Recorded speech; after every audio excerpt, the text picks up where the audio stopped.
Retomemos um pouquinho da primeira leitura. É um texto vocacional. Ana pedia a Deus a graça de ter um filho. Era estéril. Deus dá a ela esta graça. Ela dá o nome a este menino, Samuel. Quando Samuel completa 12 anos, Ana o entrega ao templo, aos cuidados de Eli, que era o sacerdote do templo. Samuel, e eis o texto, ouve Deus que o chama, Samuel, Samuel. Samuel não discerne quem o chama. Diz o texto que a palavra do Senhor ainda não havia sido dirigida a Samuel. É a forma de dizer que ele ainda não conhecia as coisas de Deus.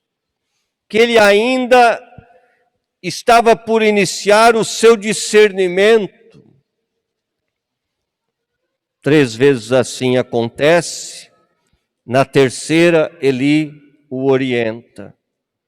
Se ouvir novamente a voz, então dirás: Senhor, fala, que teu servo escuta. E assim aconteceu. Vejam a importância de Eli nesse processo vocacional na vida deste jovem. Eli o ajuda para que ele possa responder ao chamado que Deus lhe faz. Indo para o Evangelho, João vê Jesus que passa, os discípulos ali desatentos, sem nada perceber. João então aponta e diz: eis o Cordeiro de Deus. Aliás, esta afirmação de João Batista, acrescentado que tira o pecado do mundo, é parte da nossa liturgia em toda a missa.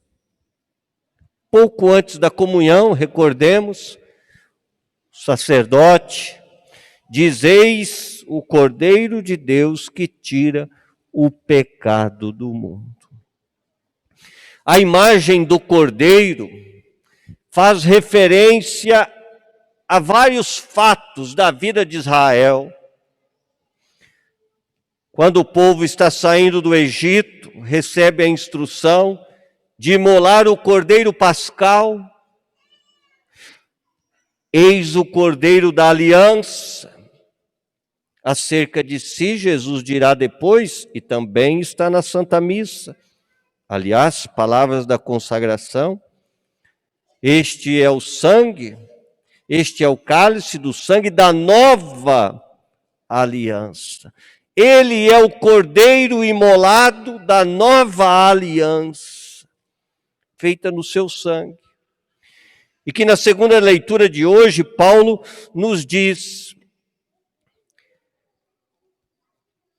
por acaso ignorais que sois templo do Espírito Santo? Por acaso ignorais que vós não pertenceis a vós mesmos? De fato, fostes comprados e por preço muito alto. E por preço muito alto. Ainda antes da aliança, Moisés vai e diz ao faraó: deixa o povo ir. O faraó resiste. Uma das pragas, a morte dos primogênitos. Deus diz que seja passado o sangue do Cordeiro na porta daqueles que creem, e o anjo da morte passaria adiante e não tocaria aquela casa.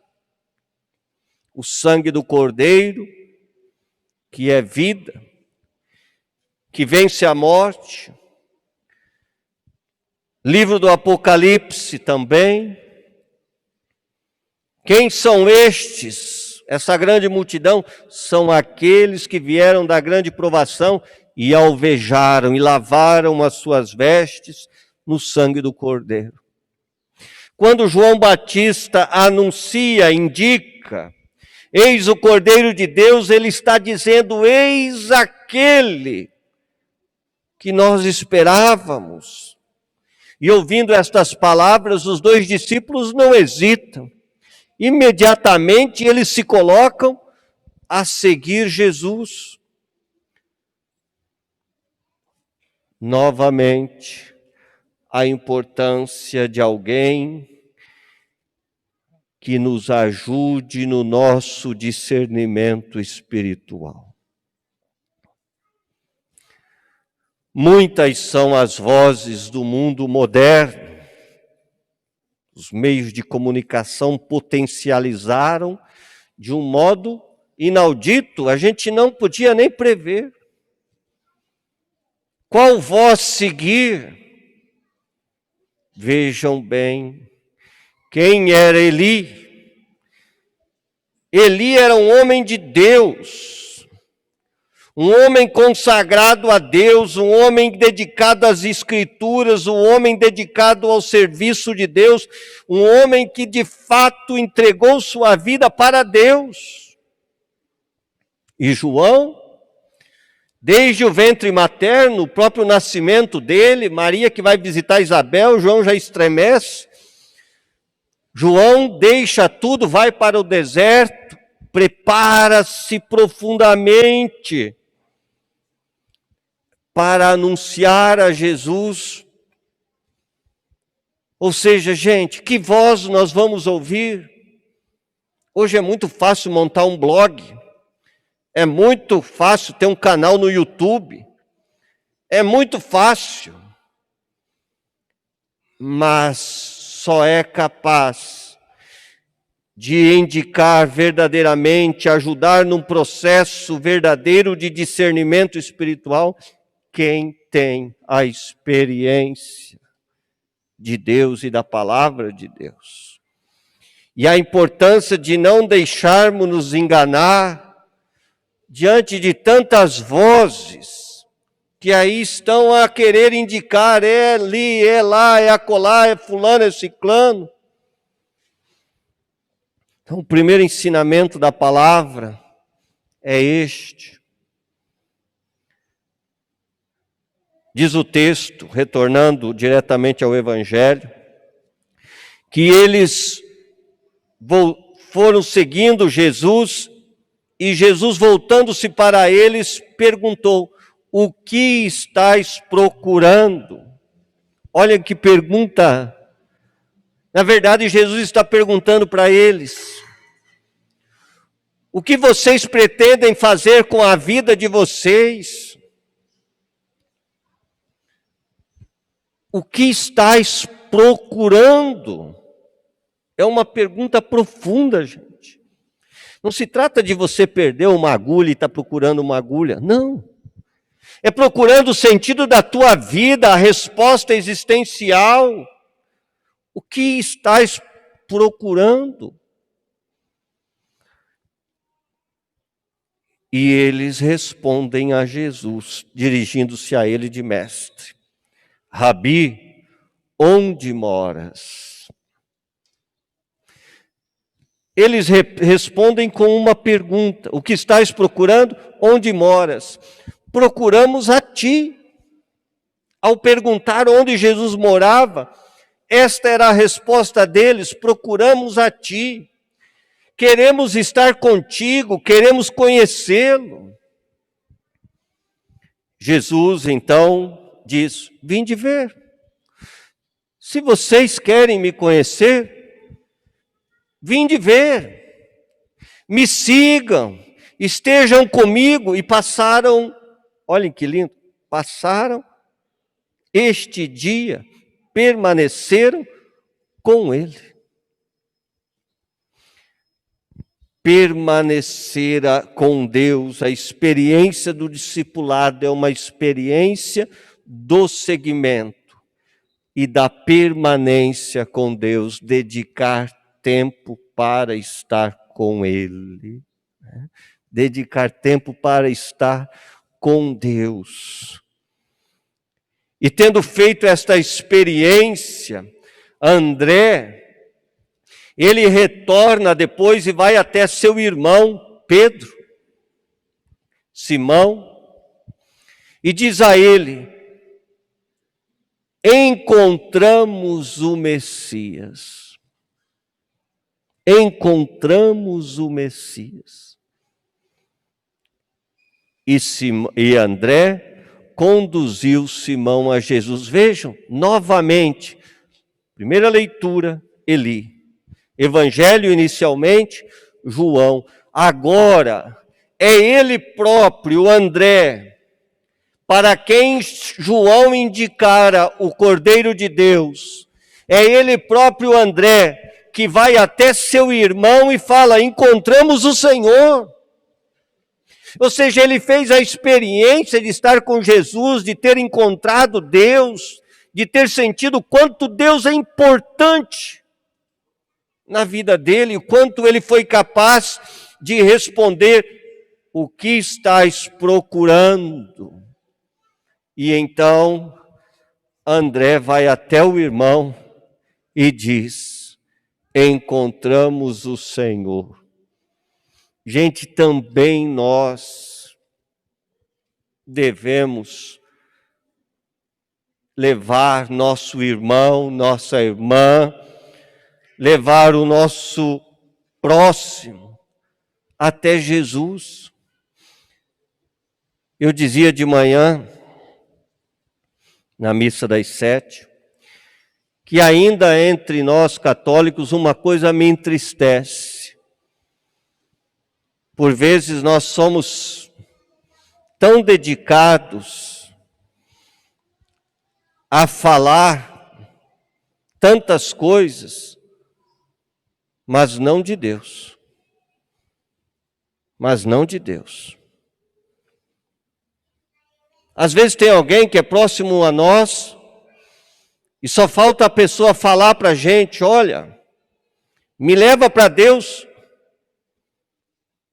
me ajuda a encontrar-se com Deus, e a gente nada.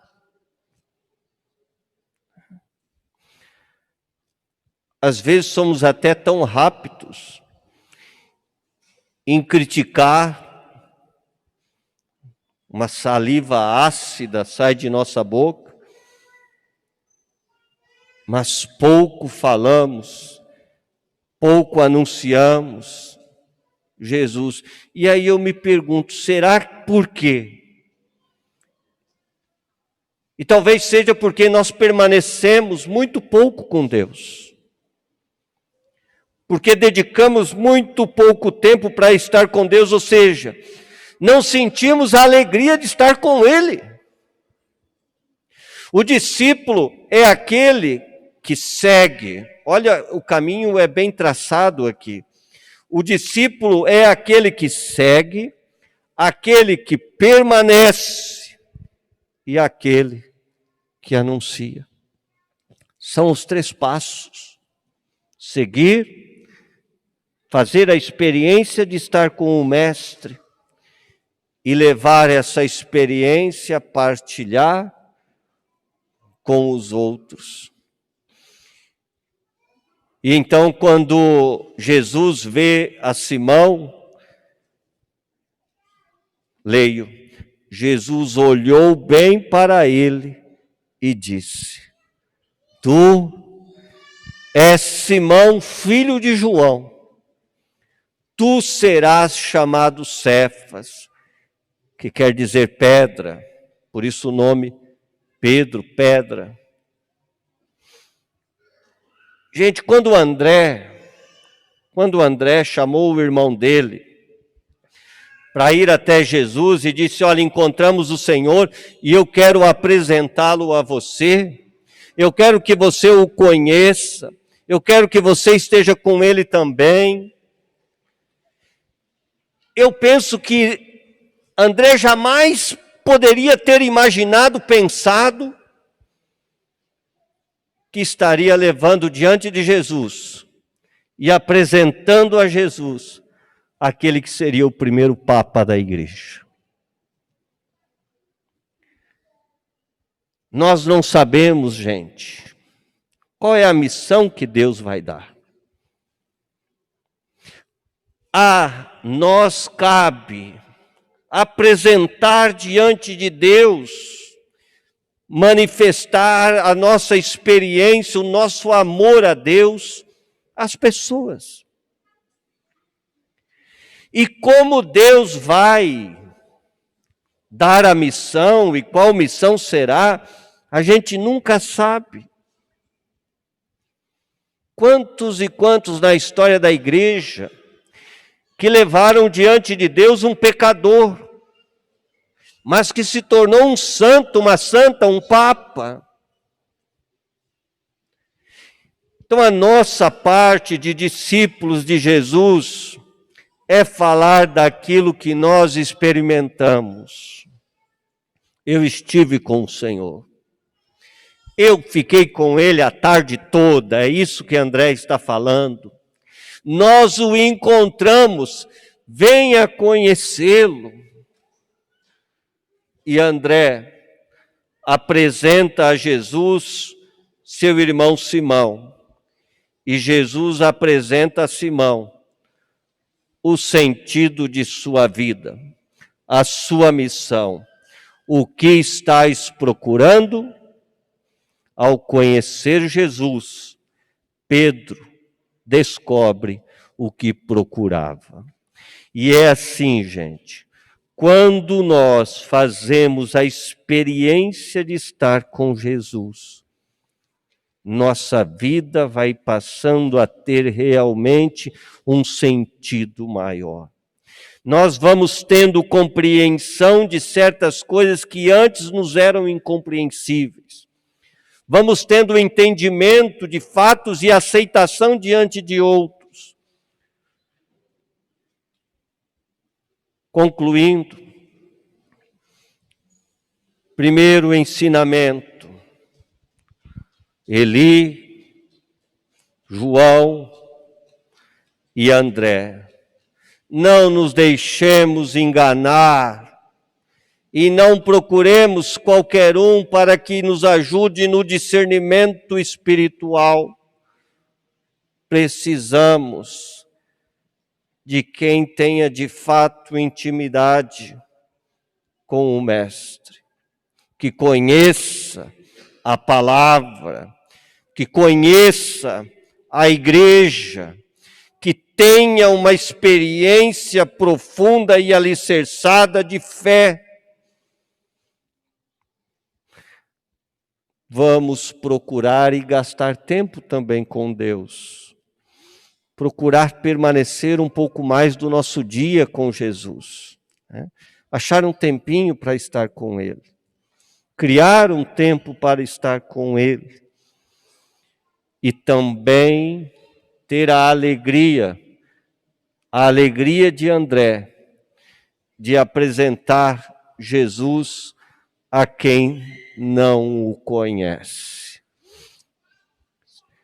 Que esta palavra seja, nesta semana, iluminadora, seja fonte de vida e seja vida na nossa vida. Creio